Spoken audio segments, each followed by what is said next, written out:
I have got a Super Bowl story for you. So check this out. My first job when I moved to Atlanta was I was the receptionist for Super Bowl 28. So that meant all day long for 6 months, every day, all day, I would say, Super Bowl 28, this is Molly, all day long.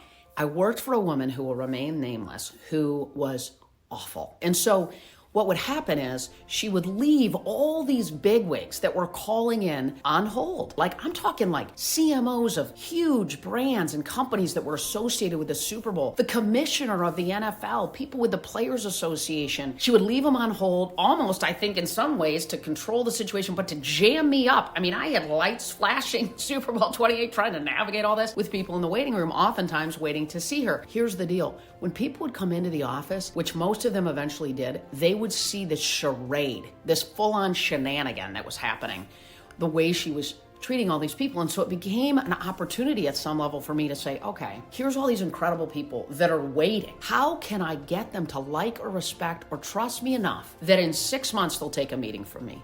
In 6 months, they might meet with me, and if they like and respect me enough, maybe they'll hire me, or maybe they'll help me. Inside of any kind of challenges like this, there's opportunities. I would leave that office every day. It would be dark. It would be dark when I would arrive because it was in the winter, and dark when I would leave. There was no windows in the office. I would drive home almost every night in tears, calling my parents. But here's the thing, that moment, all of those little moments, all of those relationships laddered up into a relationship that led me to become a sports agent for almost 20 years, that 100% changed the trajectory of my career. So recognize that inside of challenges are opportunities. Look for them, see them, and use them as an opportunity to connect.